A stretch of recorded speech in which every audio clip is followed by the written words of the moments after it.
ये वाला है ना, सेकंड वाला, ये लास्ट वाला।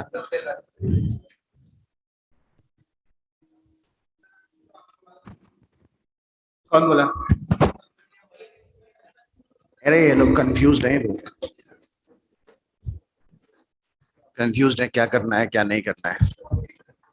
हाँ जी बेटा, एक बार उसको तू वहां जा एक बार।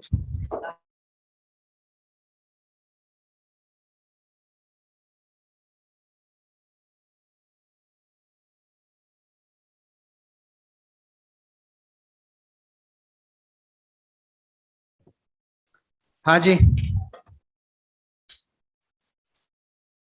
कैमरा नहीं कर रहा है ना काम।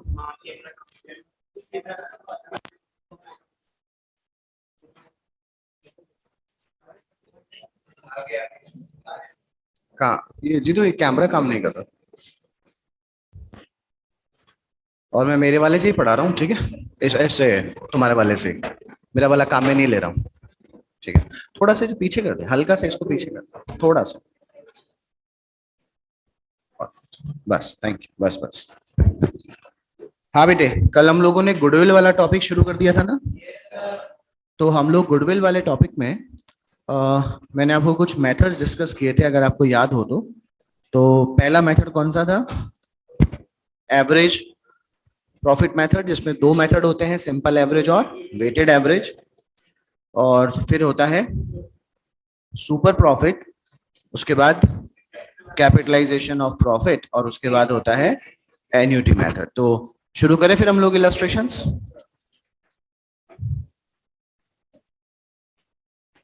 इलस्ट्रेशन नंबर 1 देखो, इलस्ट्रेशन नंबर 1 जो है वो एक इंट्रोडक्टरी इलस्ट्रेशन है। ये एक, जैसे कोई भी टॉपिक को पढ़ाने के लिए कोई इलस्ट्रेशन दिया जाता है ना एग्जांपल्स के लिए, वैसा क्वेश्चन है ये। Lee and Lawson are in equal partnership, they agree, ठीक है। Lee and Lawson are in equal partnership, they agreed to take Hicks as 1/4 partner. For this, it was decided to find the value of goodwill. Messrs. Lee and Lawson earned profit during 2016 and 19 as follows: 16 120, 17 125, 18 130, 2019 1,50,000. On 31st December 19, capital employed by Messrs. Lee and Lawson was rupees 5 lakh, and rate of normal profit is 20%. You are required to find out the value of goodwill following various methods. जो भी method आपको समझ में आता है उससे, पर एक समस्या है इस क्वेश्चन में, number of year of purchase given नहीं है, तो अपन लोग को सॉल्यूशन को बेस बनाकर करना पड़ेगा कि इन्होंने अजम्पशन लिया है कि goodwill is valued at 3 years of purchase. ठीक है, ये कॉपी में नहीं करेंगे हम लोग, वर्बली यही देख लेते हैं। देखो, आपको प्रॉफिट में एक इंक्रीमेंटल ट्रेंड दिखाई दे रहा है बेटा, हर साल का प्रॉफिट पुराने वाले साल से इंक्रीज होके दिख रहा है, एक 20, एक 25, एक 30 और एक 50। तो सिंपल एवरेज लें या वेटेड एवरेज लें? ये लीजिए, 120 मल्टीप्लाई 1, एक 20, मतलब ये आपके कौन से प्रॉफिट आ गए? Weighted profits. आपने वेटेड प्रॉफिट्स का टोटल लगाया, जो कितना रुपया आया? 13,60,000 divide by total of weight हो गया 10। आपके सामने वेटेड एवरेज प्रॉफिट आ गया बेटा 1,36,000। अजम्पशन लिया हुआ ये इन्होंने कि वेटेड एवरेज प्रॉफिट को कितने से मल्टीप्लाई कर देंगे? 3 ईयर से। Then 1,36,000 multiply by 3, your goodwill under weighted average profit method is 4,08,000। आ गई बात समझ? Number 2, super profit. Super profit कैसे निकलता है? Average profits minus normal profits. अब आपके पास यहाँ पे कैपिटल देखो कितने की है? 5 लाख। 5 लाख का 20% बोले तो 1 लाख। अब आपके पास वेटेड एवरेज प्रॉफिट जो आया था वो 1,36,000 आया था, उसमें से आप क्या लेस कर दो? नॉर्मल प्रॉफिट, जो कितना हो गया? 1 लाख। आपके पास आ गया सुपर प्रॉफिट 36,000 रुपीज का। गुडविल के लिए 3 ईयर से परचेस करने को बोला ही है, 36 मल्टीप्लाई बाय 3 कितना हो गया? 1,08,000। ओके, नाउ अब आती है बात कैपिटलाइजेशन ऑफ प्रॉफिट मेथड। बेटा अगर मैं वेटेड एवरेज प्रॉफिट ले लूं, अगर मैं प्रॉफिट सुपर प्रॉफिट लूंगा तो सीधे गुडविल निकल के आ जाएगी। अगर वेटेड एवरेज प्रॉफिट को बेस बनाऊंगा तो पहले बिजनेस की रिक्वायर्ड कैपिटल निकलेगी, उसमें से क्या लेस करेंगे? Actual capital. याद है मैंने डिस्कस किया था कल आप लोगों के साथ कि अगर इस क्वेश्चन में गुडविल कैलकुलेट करने के लिए प्रॉफिट कितने अर्न हो रखे हैं? 1,36,000। ये 1,36,000 जो अर्न किया होगा वो अगर नॉर्मल रेट ऑफ रिटर्न कितना परसेंट है 20%, तो इस बिजनेस ने कितने रुपए की कैपिटल लगा रखी होगी?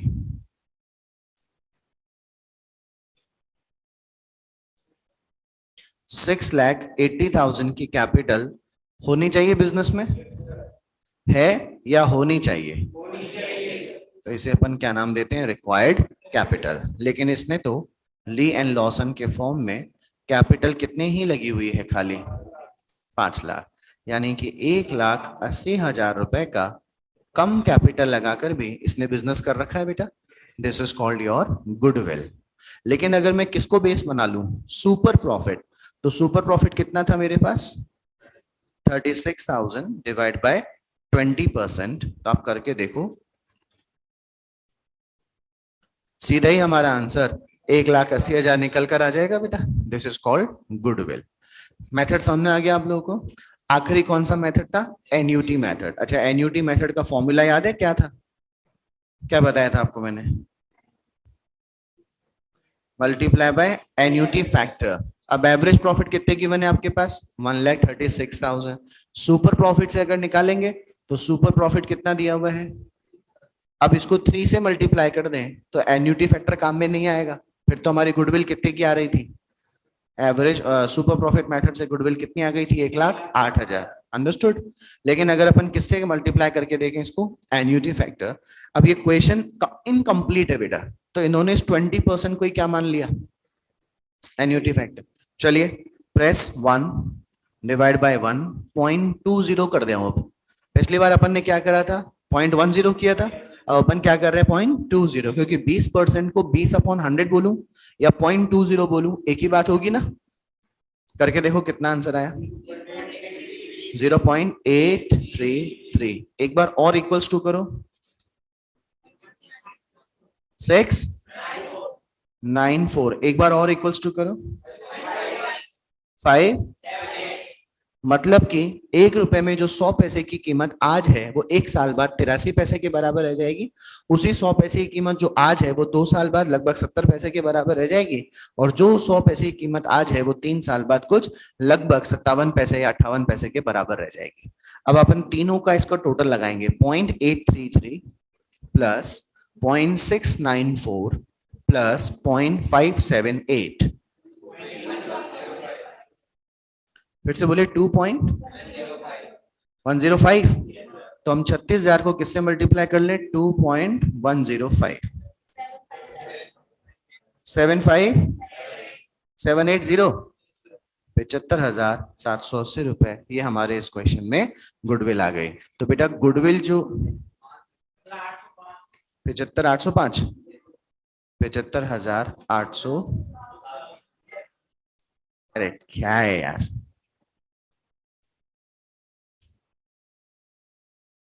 ये जो गुडविल निकल कर आएगी वो एन्युटी फैक्टर में कम निकल कर आएगी कि नहीं आएगी? क्योंकि हम लोगों ने इसमें डिस्काउंटिंग फैक्टर ऑफ रुपी को भी कंसीडर कर लिया है। आपको पहली बात तो एग्जाम में कोई क्वेश्चन पूछा नहीं गया आज तक एन्युटी फैक्टर का। मैंने कल भी ये बात दोहराई थी, एक बार दोबारा बोल देता हूँ। ना ही मुझे लगता है आगे पूछा जाएगा, लेकिन अगर पूछ ले तो अपने को घबराने की जरूरत नहीं है। आपने 2-3 बार कैलकुलेटर प्रैक्टिस कर ली है कि नहीं कर ली है? ठीक है। अब जो बेसिक जो इलस्ट्रेशन शुरू होंगे वो इलस्ट्रेशन नंबर 2 से शुरू होंगे। पहला तो एक इंट्रोडक्टरी इलस्ट्रेशन था। ठीक है, देखो इस क्वेश्चन को। The following particulars are available in respect of the business carried on by Rathore. Rathore ने बिजनेस में कितना कैपिटल इन्वेस्ट किया हुआ है? 1,50,000। उसके ट्रेडिंग रिजल्ट है 2016 में प्रॉफिट था 40,000 का, 17 में प्रॉफिट था, 18 में लॉस हो गया इसको, 19 में प्रॉफिट था। Market rate of interest on investment है 10%। ये market rate of interest on investment 10% का क्या लेना देना है क्वेश्चन में, वही अपने को समझना है। Rate of risk return on capital invested in business, इसका क्या मतलब है ये भी अपने को समझना है। और remuneration from alternative employment of the proprietor, कि अगर ये राठौर बिजनेस नहीं किया होता, ये किसी जगह क्या कर रहा होता? जॉब, तो इसे साल में कितने रुपए की इनकम हो जाती है? 6,000 पर एनम। क्या बोलता है देखो, ब्रैकेट में लिखा है if not engaged in business, अगर वो किस में एंगेज नहीं होता? बिजनेस में एंगेज नहीं होता, तो इसे 6,000 रुपए तो मिल जाते। Now you are required to compute the value of goodwill on the basis of 5 year purchase of super profit of the business calculated on the average profit of the last 4 year. कौन से basis पर अपने goodwill पता करनी है? Super profit. अच्छा, super profit का formula बताओ पहले तो, कि भाई average profit upon minus normal profit, यही मतलब होता है ना। थोड़ा दिमाग लगाना। राठौड़ के पास कितने रुपए पड़े हैं? 1,50,000। हमने राठौड़ को कहा कि राठौड़ तेरे पास कितने हैं? 1,50,000। तेरे मन में क्या है? उसने बोला मैंने अभी से कुछ सोचा नहीं है, तुम बताओ मुझे क्या करना चाहिए। तो राठौड़ को एक उसके दोस्त ने कहा कि इस 1,50,000 रुपए को बिजनेस में इन्वेस्ट कर दे। क्या कर दे? बिजनेस में इन्वेस्ट। तो राठौड़ का क्रॉस क्वेश्चन क्या आएगा कि इस 1,50,000 का बिजनेस में पैसा लगाने से मुझे क्या बेनिफिट होगा? उसने कहा तुझे 10% से सालाना बिजनेस से क्या मिल जाएगा? प्रॉफिट मिल जाएगा। राठौड़ ने कहा अगर मुझे 10% ही रिटर्न कमाना है बिजनेस से, तो मैं घर के बाजू में HDFC बैंक है या ICICI बैंक है या स्टेट बैंक ऑफ इंडिया है, वहां जाऊंगा, इस 1.5 लाख रुपए की बैंक में FD कराऊंगा और 10% का तो मुझे यानी 15,000 तो यूं ही ब्याज मिल जाएगा कि नहीं मिल जाएगा। तो मेरे को जब इनकम 15,000 की बिना बिजनेस किए और बिजनेस किए पर 15,000 की इनकम हो रही है, तो मैं बिजनेस को करने का रिस्क क्यों उठाऊं? घर बैठे आराम से 15,000 साल के लेकर आऊंगा कि नहीं लेकर आऊंगा? राठौड़ की बात बिल्कुल सही है कि नहीं? तो फिर दूसरे दोस्त ने कहा कोई बात नहीं, मैं तुझे ऐसा बिजनेस बताता हूं जिसमें तुझे 15,000 प्लस 6,000 कम से कम कितने रुपए का रिटर्न आ जाएगा? 21,000। राठौड़ क्या बोलेगा? अगर बिजनेस करके भी कितने कमाऊंगा? 21,000, तो मुझे बिजनेस नहीं करना। बोले क्यों? बोले 15,000 तो मैं इन्वेस्टमेंट पे क्या कमा लूंगा? इंटरेस्ट। और चूंकि मैं बिजनेस नहीं करूंगा तो फ्री रहूंगा कि नहीं रहूंगा? और क्योंकि मैं फ्री रहूंगा, पढ़ा लिखा आदमी हूं, किसी भी जगह पे जाके एम्प्लॉयमेंट पे काम करूंगा, जॉब करूंगा, एम्प्लॉय बन के काम करूंगा, तो मुझे साल के 6,000 रुपए की सैलरी भी मिल जाएगी कि नहीं मिल जाएगी? अगर मुझे बिजनेस करके भी टेंशन लेके भी 21,000 रुपए कमाने हैं तो please I won't do the business. बात समझ में आ गई क्या आपको? तो किसी ने कहा फिर तू चाहता क्या है? बोले मैं ये चाहता हूं कि बिना बिजनेस किए भी अगर मैं कितने पैसे कमा रहा हूं, 21,000, तो मुझे बिजनेस करके इससे ज्यादा मिले तो ही मैं रिस्क लूंगा कि नहीं लूंगा। अब आप देखो इस क्वेश्चन में एक लाइन लिखी हुई है, rate of risk return on capital invested in business. तो 1,50,000 का 2% निकालो, देखें 3,000। तो 1,50,000 का अगर 2% निकालेंगे तो 3,000 रुपए आएगा कि नहीं आएगा? यानी कि राठौड़ से की बातों को सुनकर अपने को ये लगा कि उसे 24,000 रुपए कम से कम बिजनेस से मिलना चाहिए कि नहीं मिलना चाहिए। ये हो गया उसके बिजनेस से एक्सपेक्टेशन। क्या हो गई? और क्या एक्सपेक्टेड प्रॉफिट को ही नॉर्मल प्रॉफिट का नाम कहा जाता है? बात समझ में आ गई? ठीक है, हम लोग कौन है? We are the friends of Rathore. हम किसके दोस्त हैं? राठौड़ के। 4 साल बाद हम राठौड़ से मिले और हमने राठौड़ से कहा बताओ राठौड़ कि तुमने जो बिजनेस शुरू किया उसका रिजल्ट बताओ। हम आपस में घुसपुस घुसपुस कर रहे हैं। बोल देखते हैं, उस समय तो काफी हीरो बन रहा था कि इतना तो मैं यूं ही कर लूंगा, इतना तो मैं यूं ही कर लूंगा, इतना तो मैं यूं ही कर लूंगा। देखते हैं यूं ही कर पाया है कि नहीं कर पाया है। समझ में आ रही है आपको मेरी बात? राठौड़ ने कहा हाँ हाँ बिल्कुल बिल्कुल। इनके प्रॉफिट देखिए, पहले साल का प्रॉफिट 40 प्लस 36 76 माइनस 6 70 प्लस 50 120 हुआ क्या बेटा? ये 120 का प्रॉफिट 4 साल का है ना बेटे? डिवाइड बाई 4 कर दें, देखें। अरे वाह, राठौड़ ने कितना प्रॉफिट कमा के बताया। अच्छा राठौड़, मेरे को मान लीजिए आप लोग, अगर मैं आपको 24,000 से कम का प्रॉफिट बताता मेरा, तो आप मेरे पर हंसते कि नहीं हंसते? अरे उस समय तो हीरो बन रहा था, ये तो 24,000 भी नहीं कमा पाया। अगर मैं 24,000 ही बताऊं तो आप क्या मेरे लिए क्लैपिंग करते क्या? मुझे ठीक है, लेकिन क्लैपिंग कब करेंगे? 30,000 के लिए या उस एक्स्ट्रा 6,000 के लिए? What is extra 6,000? This is your super profit. कितने साल से मल्टीप्लाई करना है? 5 साल से। क्या आपको बात समझ में आ गई क्या? बेटा मैंने पूरी पंचायती इसलिए बोली तुम लोग ये 10% क्यों लेस करते हो? क्यों ये 6,000 रुपए लेस करते हो? क्यों ये 2% लेस करते हो सुपर प्रॉफिट निकालने के लिए? वो अब तुमको इस एग्जाम्पल से समझ में आ गया कि नहीं आ गया? कि जो हम बिजनेस से एक्सपेक्ट करते हैं वो रिस्क लेकर एक्सपेक्ट करते हैं कि नहीं करते हैं? बिना रिस्क लिए तो अपने को बैंक में एफडी पर मिला हुआ पैसा मिल जाएगा कि नहीं मिल जाएगा?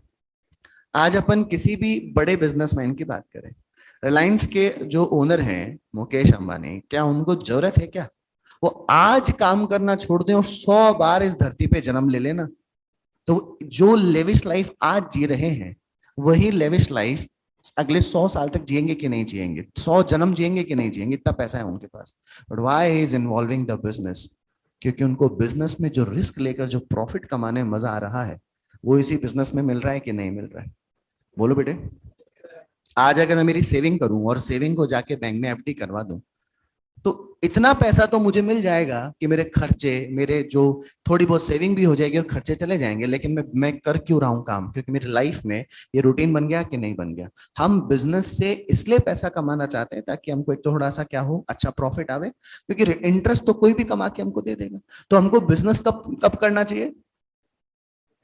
जब नॉर्मल से ज्यादा अपने को प्रॉफिट मिले, मतलब अदर सोर्सेस से अपने को ज्यादा जब पैसा मिले तो ये बिजनेस करना चाहिए। क्योंकि बिजनेस करने पर क्या बढ़ जाता है? रिस्क। इसलिए 2% उसको रिस्क ऑफ रिटर्न भी मिलना चाहिए कि नहीं मिलना चाहिए? अब इसका सॉल्यूशन आप कॉपी में करके लाएंगे, एक क्वेश्चन ध्यान रखिएगा। देखो सबसे पहले अपन ने क्या किया, ट्रेडिंग प्रॉफिट कितना आया 126 माइनस 6 कितना आ गया एवरेज प्रॉफिट 120 का एवरेज प्रॉफिट कितना आ गया 30,000। इसमें से अच्छा मैंने क्या किया, मैंने पूरे कंबाइंड 24,000 कहां से लेस कर दिए 30,000 से। ये अलग अलग बता रहा है कि 30,000 में से पहले क्या लेस कर दो, रेमुनरेशन ऑफ प्रोप्राइटर 6,000 बचा कितना 24,000। नॉर्मल प्रॉफिट कर दो 12% ऑन कैपिटल एम्प्लॉय। 12% कैसे, 10% का तो इंटरेस्ट, 2% का रेट ऑफ रिस्क, कितना आ गया 6,000। 6,000 को किससे मल्टीप्लाई कर दो 5 से, क्या निकल कर आ जाएगा आपके पास 30,000।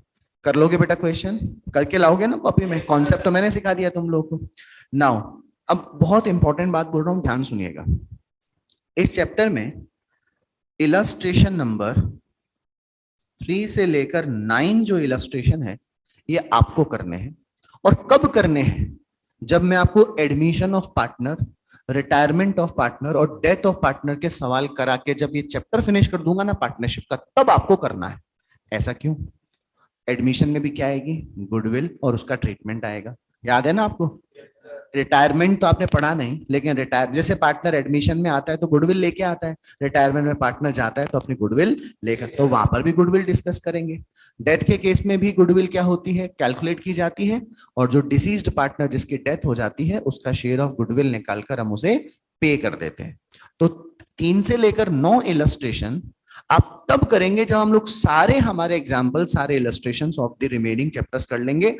तब आपको ऐसा लगेगा कि यार इन क्वेश्चन को हम नहीं भी करें ना तो भी हमारा काम चल जाएगा, क्योंकि हम लोग को पूरा कॉन्सेप्ट एडमिशन, रिटायरमेंट और डेथ का आ चुका होगा कि नहीं आ चुका होगा पहली बार।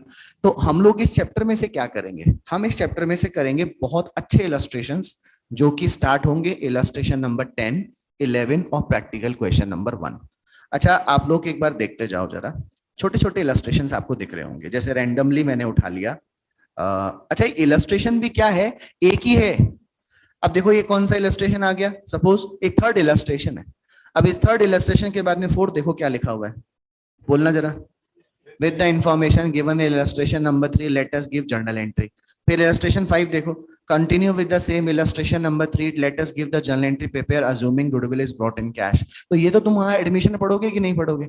Illustration number 6 on the basis of information given in illustration number 3। मैं कोई भी होमवर्क वो नहीं दूंगा जो आप लोगों से नहीं होगा, ध्यान रखिएगा, समझ गए? अब इलस्ट्रेशन नंबर 7 पढ़ो। ये हम सब, ये जो गुडविल का रेशो चेंज हो जाने पर जो भी गुडविल का ट्रीटमेंट होता है ये हम एडमिशन में पढ़ेंगे, रिटायरमेंट में पढ़ेंगे, डेथ में पढ़ेंगे। और एडमिशन में तो इतना गजब का क्वेश्चन और रिटायरमेंट में इतने गजब के क्वेश्चन पढ़ेंगे कि आपको लगे कि हाँ यार ये क्वेश्चन तो हम लोग नहीं करें तो भी चलेगा, बट हाँ तुम कर लेना एक बार, चाहे वर्बली कर लेना, ताकि मन में तसल्ली हो जाए कि हमने कोई छोड़ा नहीं है। अब हम लोग इलस्ट्रेशन नंबर सीधे कहां पर आएंगे बेटे, 10। अब आप देखो मैं 10 क्यों करवाऊंगा, एक बड़ा अच्छा खासा क्वेश्चन है बेटा। इलस्ट्रेशन 10 के बाद में कौन सा क्वेश्चन कराऊंगा, 11। ये देखो ये यहाँ से शुरू हो रहा है और यहाँ तक खत्म हो रहा है, और फिर मैं आपको कराऊंगा प्रैक्टिकल क्वेश्चन नंबर, एक ही क्वेश्चन है इसके अंदर प्रैक्टिकल, ये रहा वाइस से लेकर कहां तक, यहाँ तक, बस। Am I clear everybody? यही हम लोगों को क्या करना है, 3 क्वेश्चंस करने हैं। अगर ये 3 क्वेश्चन कर लिए तो गुडविल में एडमिशन भी आ जाएगा, रिटायरमेंट भी आ जाएगा और डेथ। चलो पहले हम लोग शुरू करेंगे अपना इलस्ट्रेशन नंबर 10। करना वो इलस्ट्रेशन 3 to 9, लेकिन पहले पूरे टॉपिक हो जाने के बाद करना। पढ़ो इस क्वेश्चन को, क्या है। Antu, Bantu and Chintu were in partnership sharing profit and loss in the ratio 3:4:3 respectively. The accounts of the firm are made up to 31st March every year. The partnership provided inter alia that on the retirement of a partner, the goodwill was to be valued at 3 years purchase of average profit of past 4 years up to the date of retirement after deducting interest at the rate 12% per annum on capital employed and remuneration of 2000 per month to each partner. On April 1st, 2020, Antu retired and it was agreed on his retirement. किसका question है ये? पर आपने तो retirement पढ़ा ही नहीं है कभी भी। पर आपको जब क्वेश्चन अपन सॉल्व करेंगे तो आपको लगेगा नहीं नहीं पढ़ा हुआ है हमने, तो किसने बोला हमारे को नहीं पढ़ा हुआ रिटायरमेंट? देखना भी आप खुद बोलोगे कि नहीं पढ़ा हुआ है रिटायरमेंट हमारा। Unto retired, it was agreed on this retirement to adjust goodwill in the capital account without showing any amount of goodwill in the balance sheet. It was agreed that capital employed would be rupees 6,50,000. Bantu and Chintu were to continue the partnership, sharing profits and losses equally after the retirement of Antu. बेटा इनका ratio पहले क्या था, 3:4:3। कौन चला गया इसमें, Antu। तो इनका ओल्ड रेशियो पहले ये वाला हुआ करता था बंटू और चिंटू का, अब क्या हो गया बेटे, इक्वल। बेटा जैसे रेशियो चेंज होते हैं तो गेन या सेक्रीफाइसिंग रेशियो कैलकुलेट करने पड़ते हैं ना। The following were the amounts of profit of earlier years before charging salary to partners and interest on capital employed. ये आपके सामने profits given है. You are required to compute the value of goodwill and show the adjustment thereof in the books of the firm. बेटा adjustment तो हो जाएगा, पहले compute क्या करनी पड़ेगी, गुडविल। और गुडविल का कंप्यूटेशन जो है वो कौन से मेथड से करना है, एवरेज प्रॉफिट, कितने इयर्स के परचेस पे करना है, 4। हाँ कहाँ पे है 4, कहाँ बोल रहे हैं आप लोग, 3 है ना, ठीक, यहाँ 4 तो बेटा प्रॉफिट है हमारे सामने। चलो लिखो, पहले लिखो कॉपी में, partnership unit number 2, illustration number 10। पहला और दूसरा कॉपी में कर लेना, ठीक है।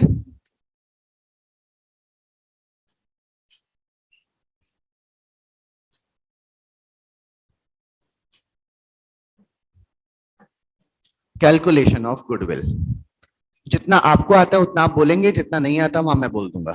गुडविल मुझे कैलकुलेट करनी है on the basis of average profit, तो सबसे पहले मुझे क्या निकालना पड़ेगा, एवरेज प्रॉफिट।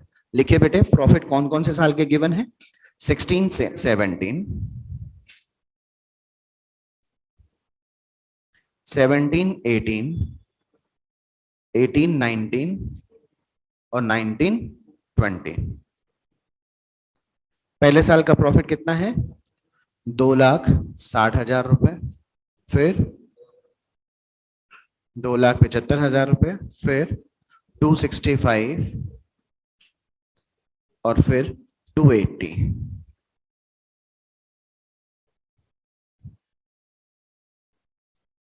टोटल हो गया 10,80,000। हाँ बेटे अब एक बात को बहुत ध्यान सुनिए, अपने को क्या रेम्युनरेशन और आईओसी भी लेस करने को बोला है ना क्वेश्चन में। Now I have 2 option. ये जो 10,80,000 का प्रॉफिट है किसी 1 साल का है कि 4 साल का है। अगर मैं 10,80,000 में से ही क्या लेस करूंगा, इंटरेस्ट ऑन कैपिटल और रेम्युनरेशन, तो 1 साल का ही लेस करूं या 4 साल का लेस करूं। और अगर मैं इसका एवरेज कर लूं यहीं पे ही, तो फिर आईओसी और रेम्युनरेशन 1 साल का ही होगा। ये बात ध्यान रहेगी बेटे, करेक्ट। लिखो एवरेज प्रॉफिट्स,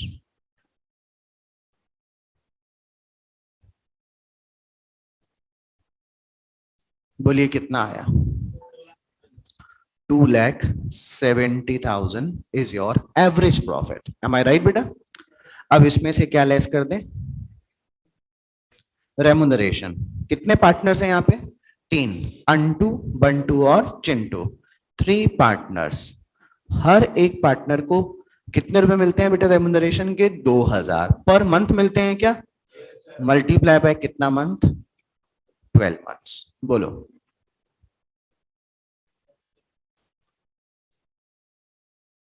कितना रुपीस हो गया? 72. ये 72,000 क्या निकल कर आ गया बेटे? रेमुनरेशन. लेस इसमें से क्या करना है अपने को? आईओसी. आईओसी के लिए क्या बोला था कि deducting interest eight the rate 12% per annum on capital employed. कितनी है कैपिटल एम्प्लॉयड? 650 का कितना परसेंट? 12%. ये 78,000 आ रहा है क्या?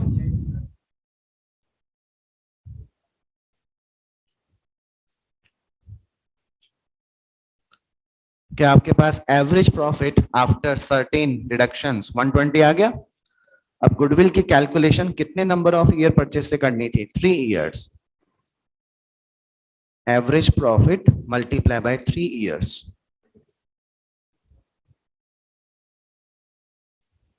Is it 3,60,000 rupees? बेटा ये गुडविल किसकी निकल कर आई है? फर्म की. लिखो adjustment of goodwill.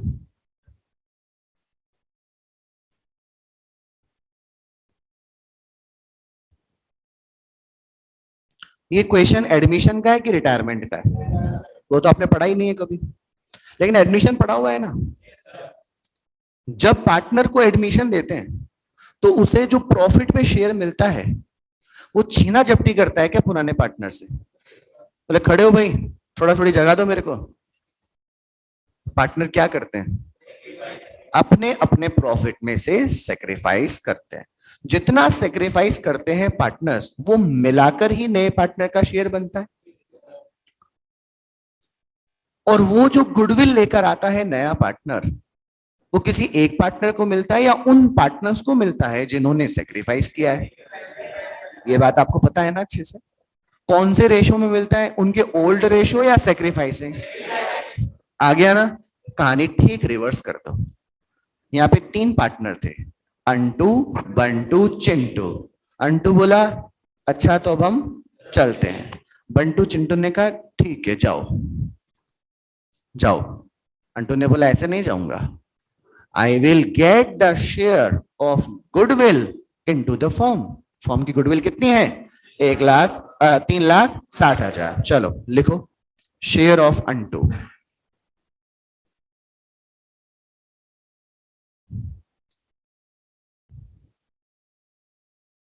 Is it 4/10?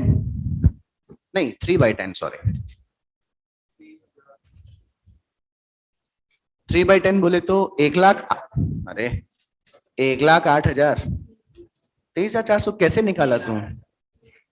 1,08,000. ये किसका शेयर है? अंटू ने बोला बंटू और चिंटू को, लाओ बंटू चिंटू मुझे 1,08,000 रुपए दे दो. बंटू बोला चिंटू तू दे दे.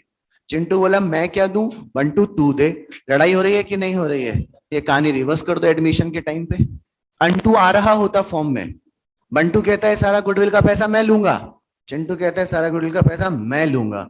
क्या बोलेंगे दोनों जन? जिसने जितना सेक्रीफाइस किया उसको उतना मिल जाएगा. ये कहानी रिवर्स कर दो रिटायरमेंट में. हाँ, अंटू के जाने पर फायदा बंटू और चिंटू को होगा कि नहीं होगा? पक्का? तो जिसका फायदा ज्यादा होगा वो कॉम्पनसेशन भी उतना ही ज्यादा देगा कि नहीं देगा? अच्छा, सेक्रीफाइसिंग रेशो कैसे कैलकुलेट करते हैं? Old ratio minus new. अरे उल्टा कर दो. Gain ratio is equals to new ratio minus old ratio. बात समझ में आ गई? लिखो gain ratio of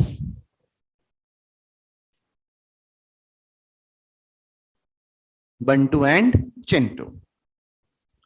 gaining ratio कैसे निकलता है जी? New ratio minus old ratio.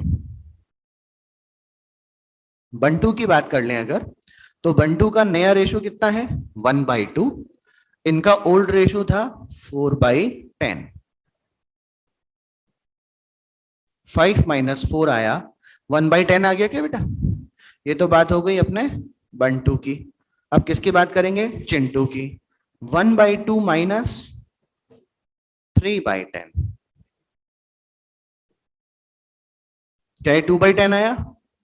यानी कि गेन रेशो 1:2 हुआ क्या बेटा? आ गई बात समझ? This is the gain ratio 1:2। अच्छा, और थोड़ा दिमाग लगाओ। अगर बंटू आया होता तो पैसे बंटू, सॉरी अंटू आया होता तो पैसे बंटू और चिंटू को मिले होते, तो उनका कैपिटल अकाउंट क्या हुआ होता? क्रेडिट।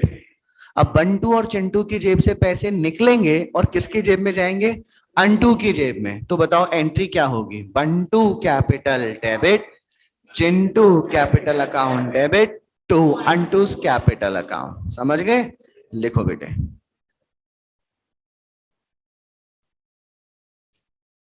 बंटू कैपिटल डेबिट,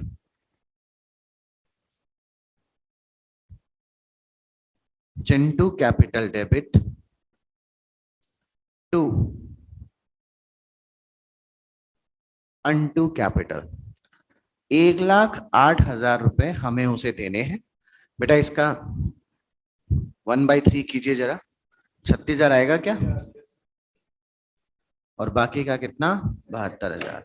क्या आपको एंट्री समझ में आ गई? एंट्री की ऑब्जेक्टिविटी आपको समझ में आ गई बेटे?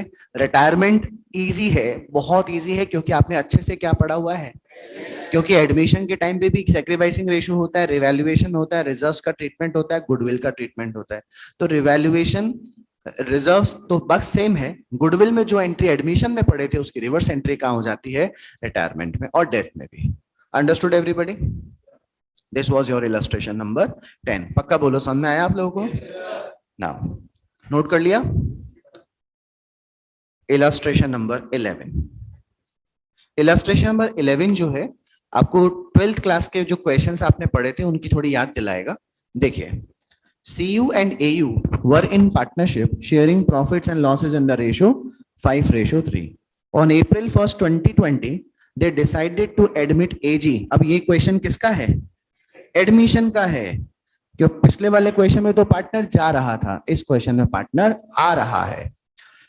They decided to admit AG the partnership on the following terms.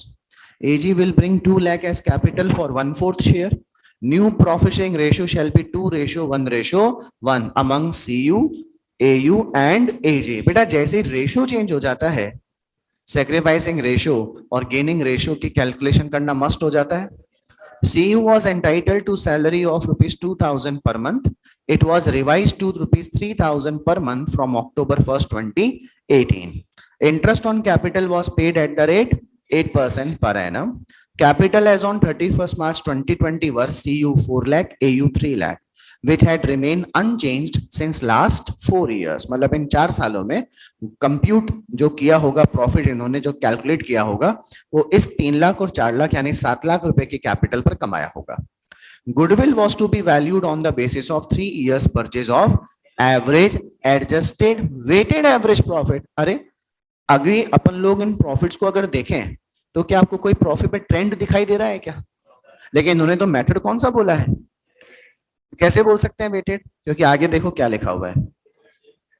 Final accounts अपन ने रेक्टिफिकेशन ऑफ एरर पढ़ा था कि जब प्रॉफिट्स कैलकुलेट हो चुके हो और उनमें कोई गलती पकड़ में आ जाए तो उन प्रॉफिट को रिवाइज करना पड़ता है, उन्हें एडजस्टमेंट बनाकर ठीक करना पड़ता है, P&L एडजस्टमेंट। यानी कि जो प्रॉफिट है इसमें कुछ ना कुछ गलती है, पहले आपको इनको ठीक करना पड़ेगा और जब वो प्रॉफिट रिवाइज होकर आ जाएंगे तो आपको लगेगा कि हर साल की कंपैरिजन में दूसरे साल का प्रॉफिट जो है वो बढ़ता चला जा रहा है या फिर घटता चला जा रहा है। इसलिए कौन सा मेथड काम आ जाएगा? Weighted average. आगे देखो, of past 4 years the profit, कितने साल से मल्टीप्लाई करना है? 3 years से। The profit of previous 4 year before charging interest on capital and salary to CU were as follows। ये प्रॉफिट्स आपके सामने गिवन है। These profit were subject to following rectification। Subject to following rectification मतलब अभी इन errors को ठीक करना बाकी है। A machine costing rupee 40,000 purchased on October 1st, 2018 was wrongly charged to revenue। बेटा मशीन खरीदी मशीन बैलेंस शीट का आइटम है ना, आपने इसे बिजनेस का एक्सपेंस मान लिया, सीधा सीधा 40,000 से प्रॉफिट रिड्यूस हो गया कि नहीं हो गया। This machinery was depreciated eight the rate 20% per annum on return down value. अब आपने इसे एसेट नहीं माना, खर्चा मान लिया। एसेट नहीं माना तो आपको क्या चार्ज करना चाहिए था, वो भी आपने चार्ज नहीं किया। तो पहले वाले पॉइंट में आपको गड़बड़ी समझ में आ गई। 40,000 से तो प्रॉफिट को बढ़ाना है और डेप्रिसिएशन से प्रॉफिट को रिड्यूस करना है। स्टॉक ऑन 31 मार्च 18, ये 31 मार्च 18 वाले ईयर की बात हो रही है या 17-18 वाले?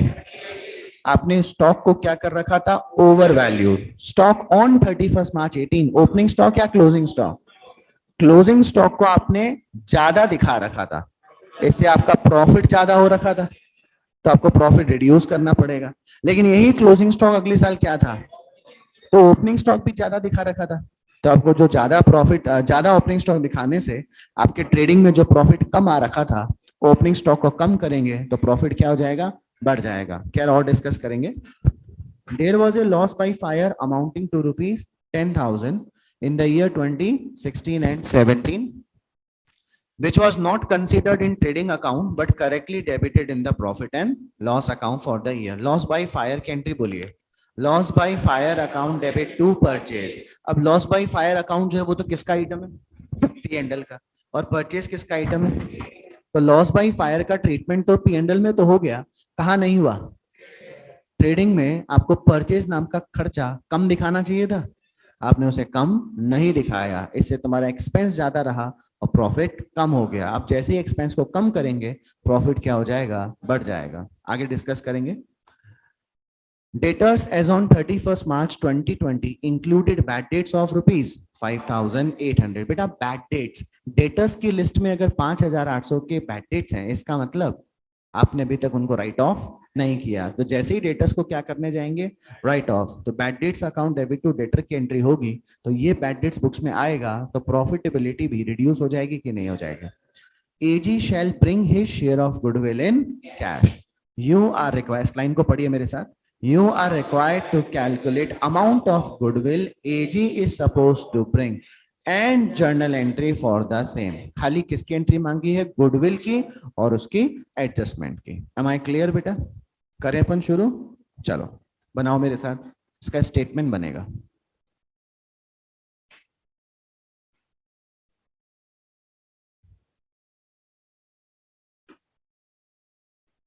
Statement of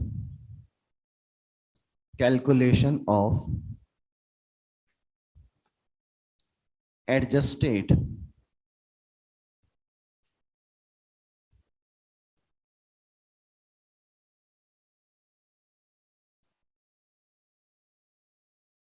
weighted average profit। statement of calculation of adjusted weighted average profit।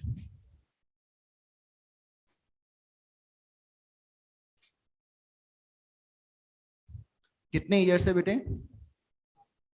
4 साल। तो एक तो कॉलम बनेगा पर्टिकुलर्स का और 4 कॉलम बनेंगे ईयर्स के।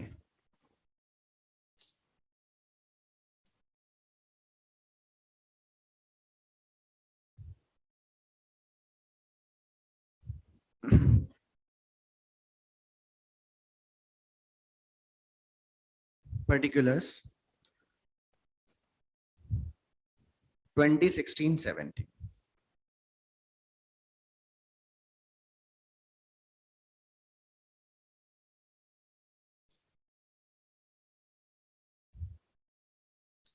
फॉर्मेट बना लो आप लोग, मेरे साथ साथ चलना फिर।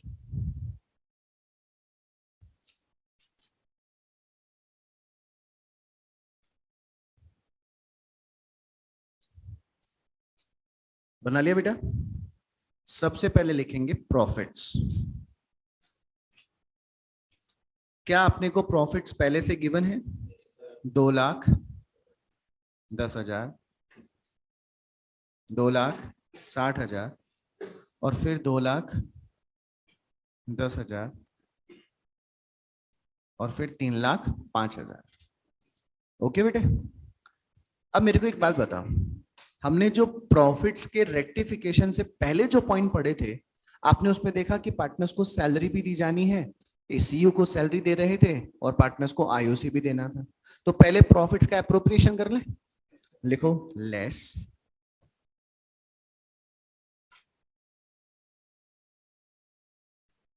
Salary to CU. सीयू को सैलरी ये हर महीना कितने दे रहे थे, हर साल 2000। फिर इनके मन में क्या आया कि नहीं, सीयू को अब क्या कर देते हैं, सैलरी जो है वो कितने देना शुरू कर देते हैं, 3000। कब से, 1 अक्टूबर 2018 से। बेटा 16-17 के 12 महीने में सैलरी 2000 पर महीना गई होगी, बोलिए। 17-18 में भी सैलरी 2000 पर महीना गई होगी। जैसे ही अपन 18-19 में आए तो अप्रैल मई जून जुलाई अगस्त सितंबर तो सैलरी 2000 थी, लेकिन अक्टूबर नवंबर दिसंबर जनवरी फरवरी मार्च के 6 महीने में सैलरी 3000 हो गई। तो फिर 18-19 में जो सैलरी 3000 कर दी गई, उसे 19-20 में भी 3000 किया होगा। आगे लिखो working note, working note number 1। बेटा आ जाएगी आवाज, नेट में कोई दिक्कत हो जाती है कभी कभी। वर्किंग नोट नंबर 1,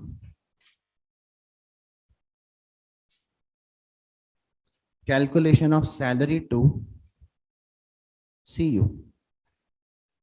पहले कौन सी साल की बात करें, 2016 और 17।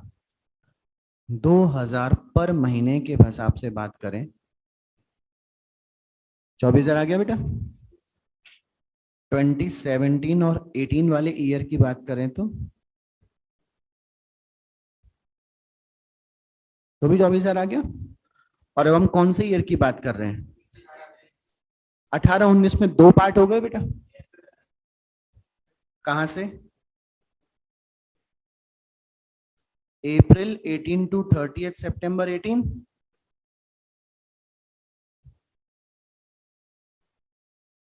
12,000। और फिर अक्टूबर 18 से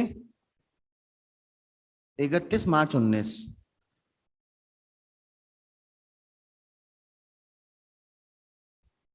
कितना रुपए, 18,000। तो ये टोटल बोले तो कितना आ गया, 30,000। और फिर अपन कौन से ईयर में आ गए, 2019 और 20,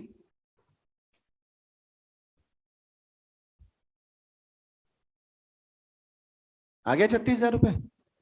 फटाफट बताओ, कोई दिक्कत किसी को, एकदम इजी। चलो नोट कर लो।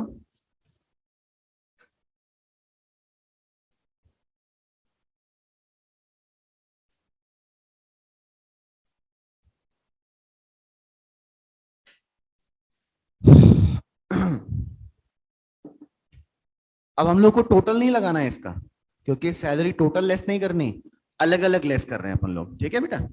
चलो बोलते जाओ, पहले वाले साल में 24,000, फिर से 24,000, फिर 30,000। आपको वर्किंग नोट पक्का समझ में आ गया बेटे। एक बात का ध्यान रखना, भले ही आपने उधर लेस लिख दिया हो बेटा, इधर भी ब्रैकेट में बंद कर देना।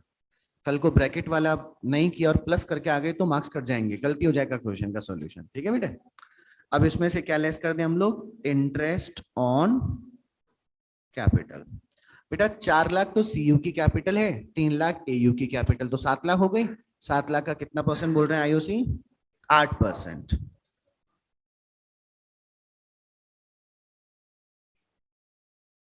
56,000। इसमें कोई नाटक नहीं हुआ, यानी कि हर साल कितनी कैपिटल थी, 7 लाख, तो हर साल का आईओसी भी कितना लेस हो जाएगा, 56,000 माइनस, ब्रैकेट में बंद कर दीजिएगा याद करके। एम आई क्लियर बच्चा लोग, नाउ ये तो हो गए अप्रोप्रिएशंस। अब कुछ गलतियां हैं, उन गलतियों को अपने को ठीक करना है। देखो पॉइंट नंबर 1 से लेकर 6 में जो करना था वो कर चुके अपन।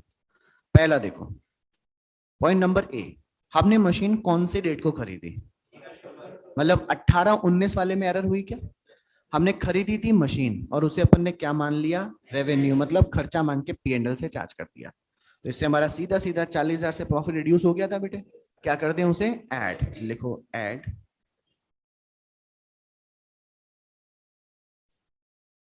machine purchased but treated as expense. Machine purchased but treated as expense. 18-19 की बात हो रही है ना बेटा। देखो ये जो 17, 18, 18, 19 वाले हैं जरा कंफ्यूजिंग होते हैं, क्योंकि 18, 17, 18 में भी आ रहा है, 18, 19 में भी आ रहा है। बस अक्टूबर 18 जो है वो 17, 18 में नहीं आएगा, वो 18, 19 में आएगा। ठीक है बेटा। अब अगर अपन ने क्या नहीं किया होता, इसको क्या माने होते तो कोई गलती नहीं होती, और क्या चार्ज किए होते, but we did not charge depreciation, तो नाउ लेस।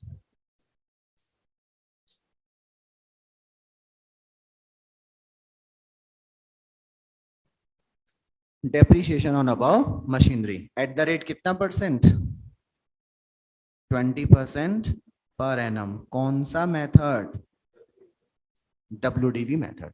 बेटा 40,000 का 20% बोले तो कितना होता है, 8,000। लेकिन ये खरीदी कब थी, अक्टूबर, अक्टूबर नवंबर दिसंबर, जनवरी फरवरी मार्च, कितना आएगा 4,000। 40,000 की एसेट में से 4,000 का क्या लग गया होगा, डेप्रिसिएशन। तो WDV कितनी बची, इसका कितना परसेंट लगेगा, तो नेक्स्ट ईयर में कितना लगेगा, 7,200। अरे सर नेक्स्ट ईयर में क्यों लगा दिया अपन ने, क्योंकि इस साल में भी तो ये सेट काम आई होगी ना। Very good, 7,200। Am I clear बेटा। ये हो गया हमारा rectification of error of point number 1। अच्छा, क्लोजिंग स्टॉक ट्रेडिंग के DR में जाता है कि CR में। जितना ज्यादा क्लोजिंग स्टॉक बढ़ाएंगे उतना ही टोटल ऑफ क्रेडिट साइड बढ़ेगा। टोटल ऑफ क्रेडिट साइड जितना ज्यादा होगा उतना GP ज्यादा आएगा।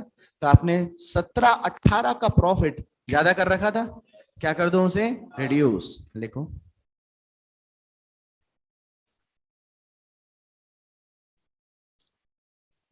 Closing stock over valued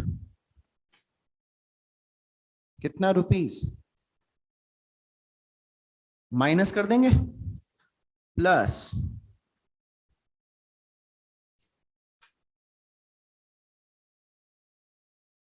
opening stock over valued, क्योंकि जो क्लोजिंग स्टॉक था वो अगले साल का क्या था, 17-18 के बाद अगला साल कौन सा था, 18-19।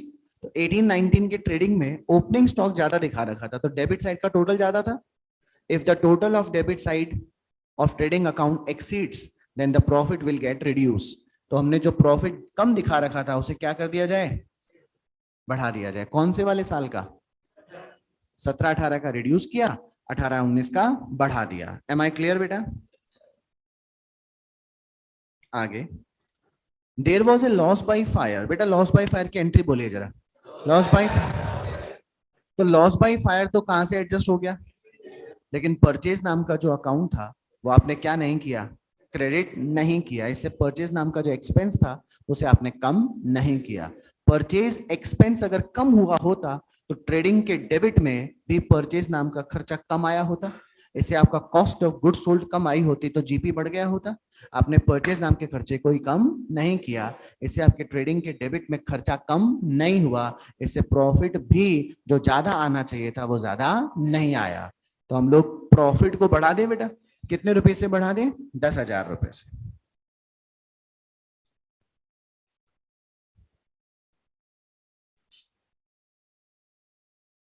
Loss of goods by fire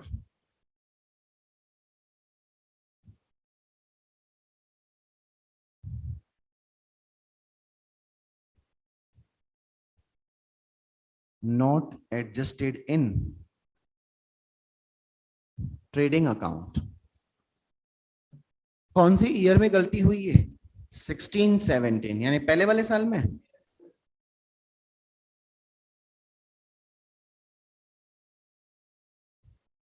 okay everybody, now last year datas on 31st March 2020 included a bad debts of rupees 5,800 bad debts। Minus कर दो बैड डेट्स।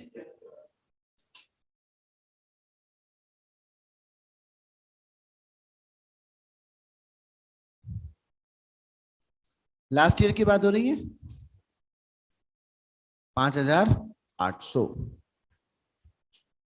ओके, अब देखो अपने सारे एडजस्टमेंट अपन ने कर डाले इधर।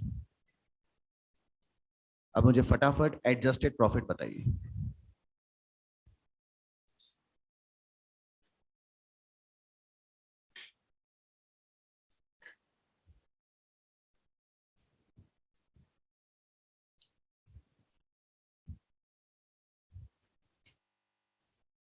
$2,10,000 माइनस 24 माइनस 56 प्लस 10,000। पहले का 1,40,000, इसका 160, फिर 2 लाख। क्या दिखाई दिया आपको? ट्रेंड आ गया। ट्रेंड बेटा क्या कर दिया मैं इसमें? वेट्स दे देते। क्वेश्चन में कहीं वेट देने को बोला हुआ है क्या कि कौन से ईयर को कितना वेट देंगे?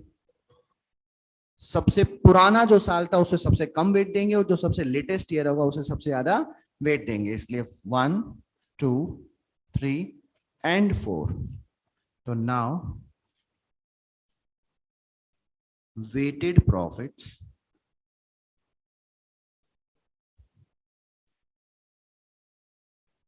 140, 320, ये 540 हुआ क्या?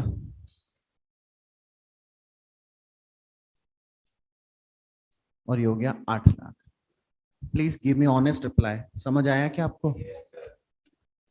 Very good. इसे आप फटाफट नोट कर लो यहां तक।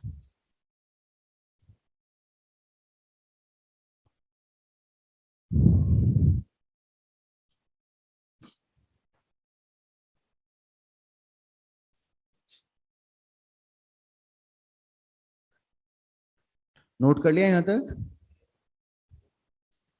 अब हम लोग को क्या कैलकुलेट करना है? गुडविल ना। गुडविल की कैलकुलेशन जो थी वो वेटेड एवरेज मेथड से कैलकुलेट की जा रही थी। बेटा वेटेड एवरेज प्रॉफिट कैसे निकालते हैं अपन लोग? सभी प्रॉफिट्स का टोटल लगाकर वेट से डिवाइड कर देते हैं।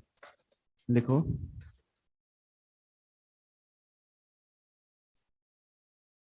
Calculation of goodwill. हाँ बेटा 1,40,000, 3,20,000, 5,40,000 प्लस 8 लाख, 1 + 2 3 + 3 6 + 4 10। बताइए वेटेड एवरेज प्रॉफिट कितना आया? हाँ 1,80,000 मल्टीप्लाई बाय कितना ईयर्स? 3 ईयर्स था क्या? तो 180 multiply by 3। Am I clear बेटा? ठीक है, यहां तक आप लोग अगर समझ गए बहुत अच्छी बात है, नहीं समझे तो मुझे बताओ। पक्का समझ गए? अब ये क्वेश्चन एडमिशन का है कि किसी और का है? Who is the incoming partner? तो सबसे पहले किसका शेयर निकाल लिया जाए? एजे का। लिखो बेटे adjustment of goodwill.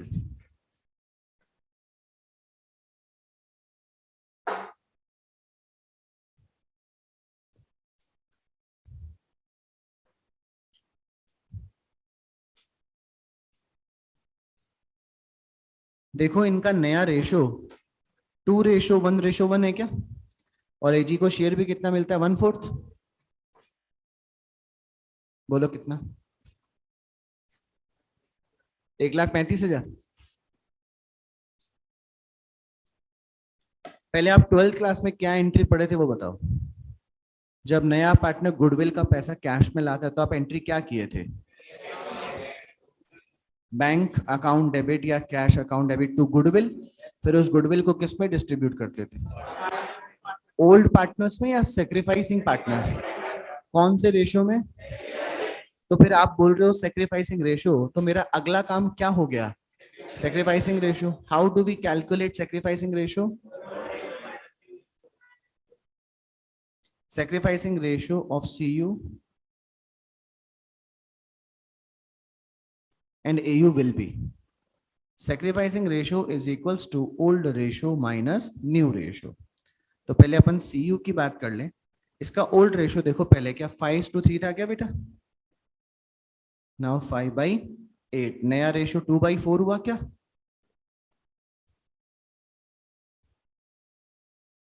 One by eight आ गया। सी यू के बाद ए यू।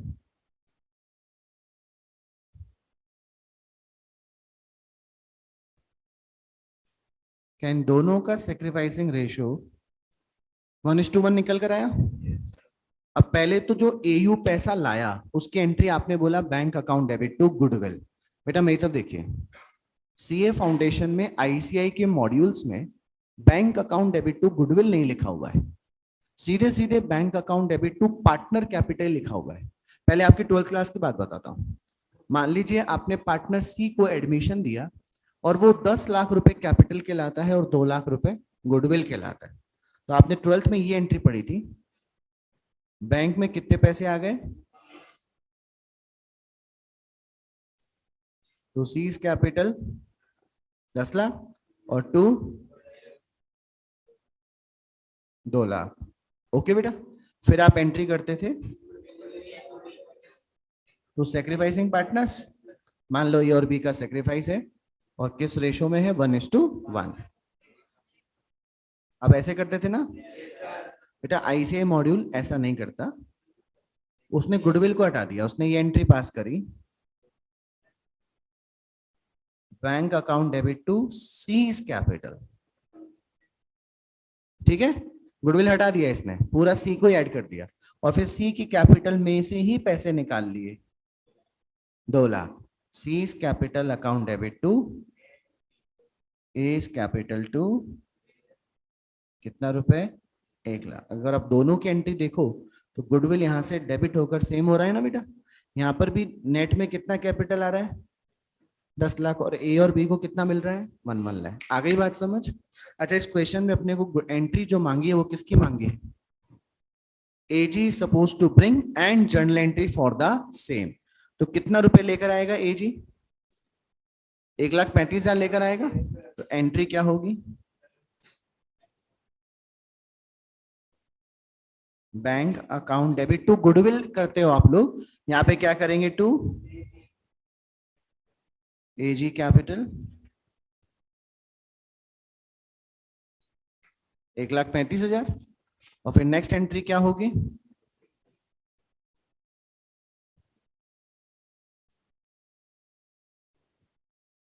किसको दोगे?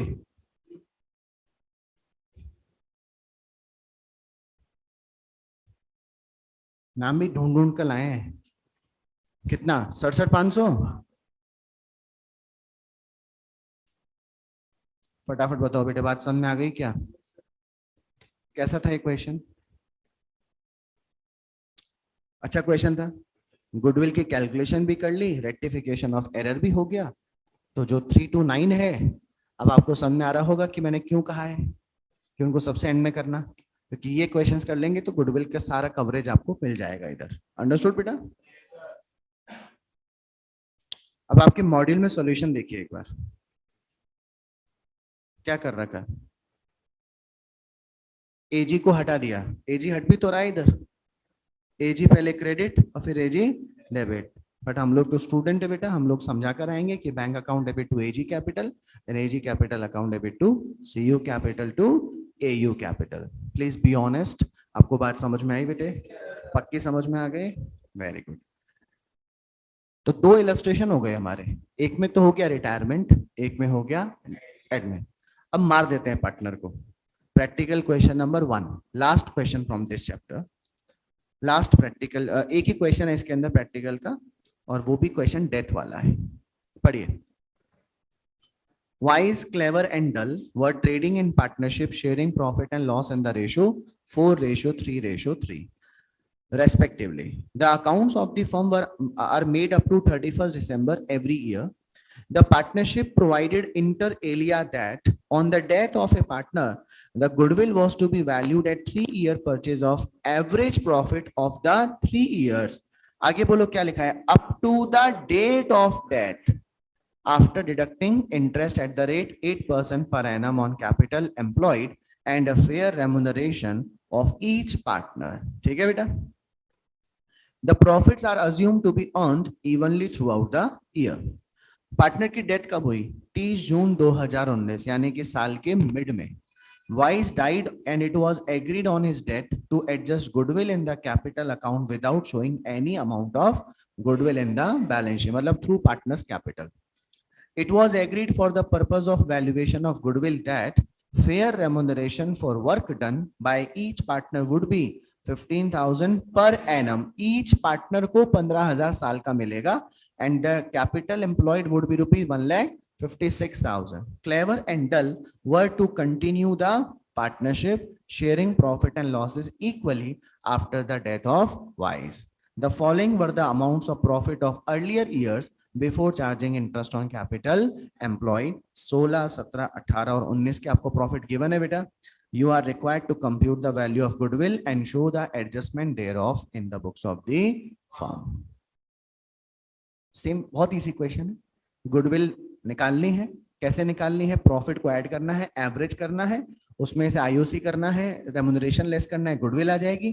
जितना भी ईयर ऑफ परचेस से मल्टीप्लाई करना है, डिसीज पार्टनर का शेयर. जो रिटायरमेंट वाला क्वेश्चन था वैसा ही है ना, बस इसमें एक छोटा सा नाटक हो गया. इसने कहा गुडविल की कैलकुलेशन करने के लिए प्रॉफिट्स हमको 3 साल के चाहिए up to the date of death.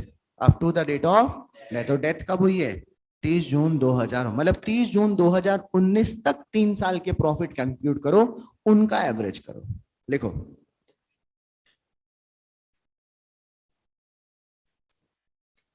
Practical question number 1.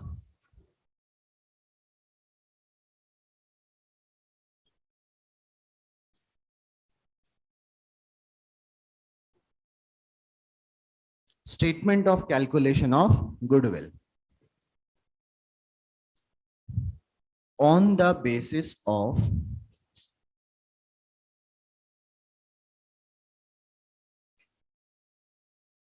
average profit of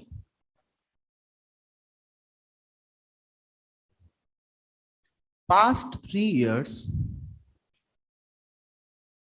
up to the date of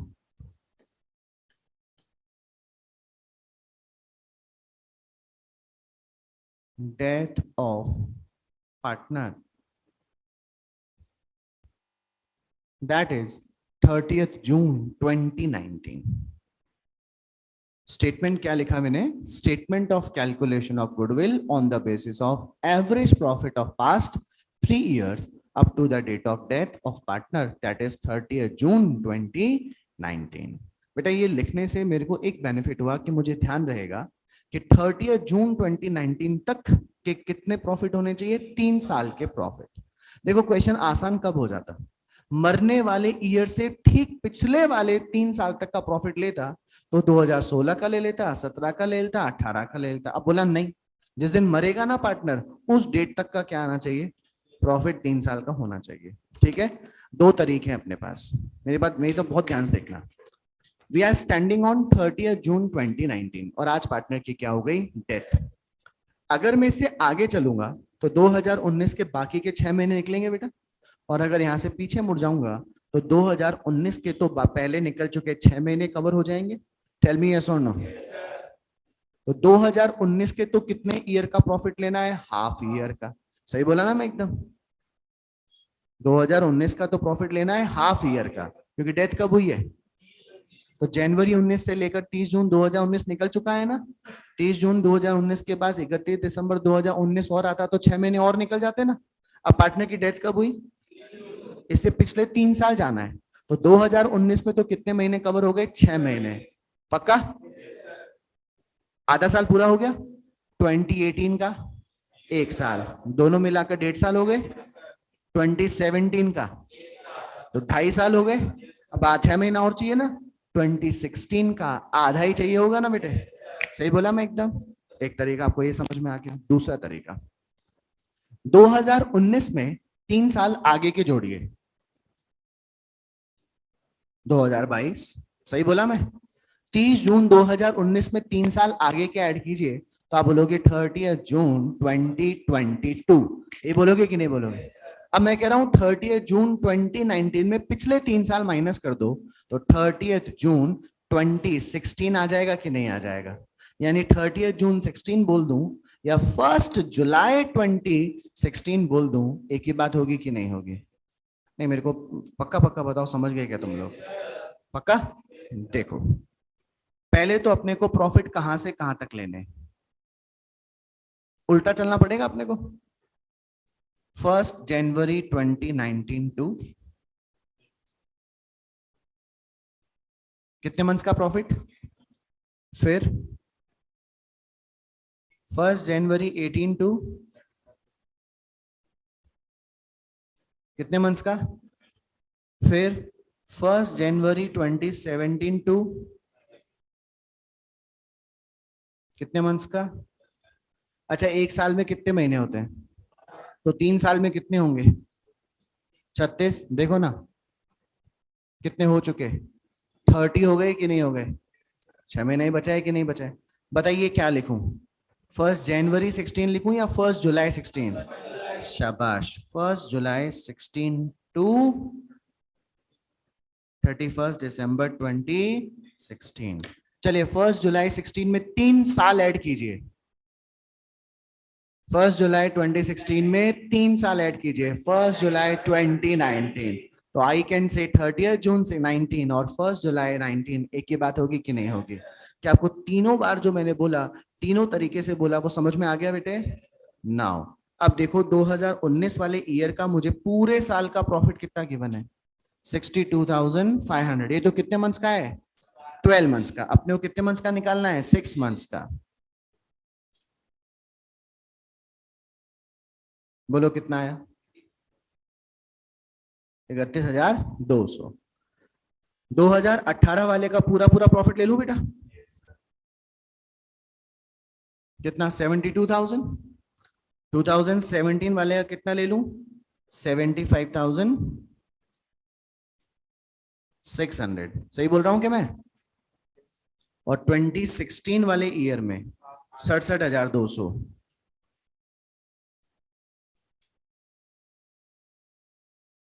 बोलो, 33,600।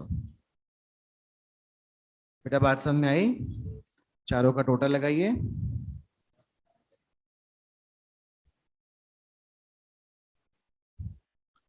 2,12,400। सही बोला?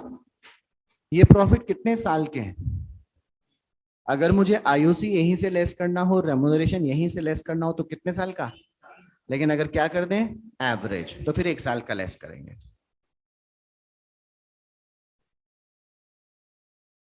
एवरेज प्रॉफिट्स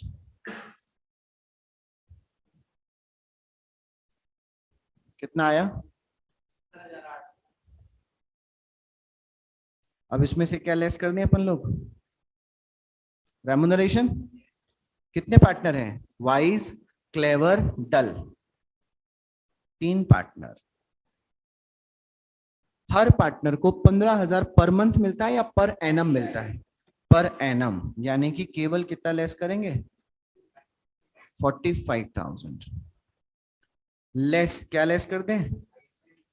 कितनी कैपिटल है देखो, 1,56,000। इंटरेस्ट कितना है? 8%। बोलिए।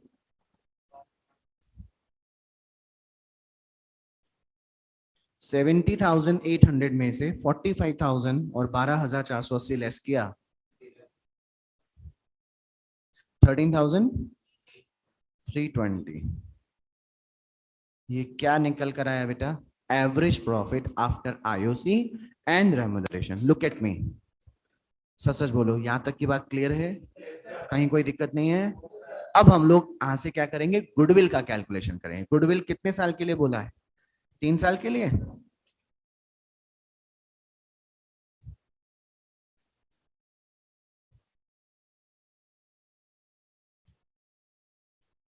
Is it 39,960? 39,960 रुपए। इसमें से अपन किसका शेयर निकालेंगे?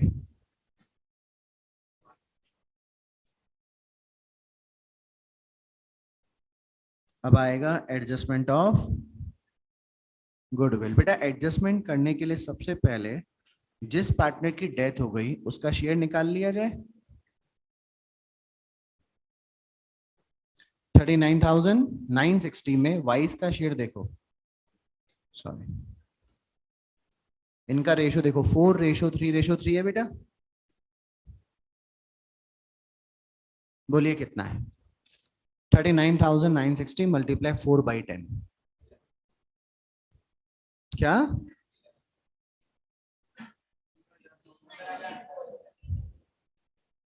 15,000। This will be the amount of wise share in goodwill of the form. इसे कौन देगा ये पैसा? क्लेवर और डल। कौन से रेशो में? Gaining ratio. चाह रहा है ना पार्टनर, तो बाकी बचे पार्टनर को गेन होगा ना। गेन रेशो का फॉर्मूला बोले new ratio minus old ratio.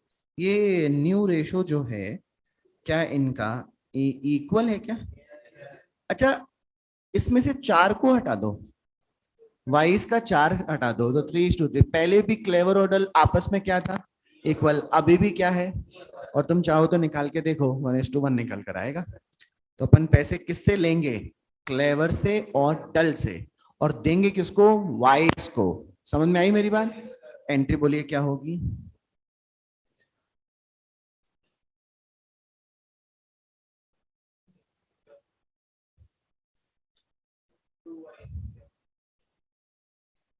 Okay 15,984 divide by 2,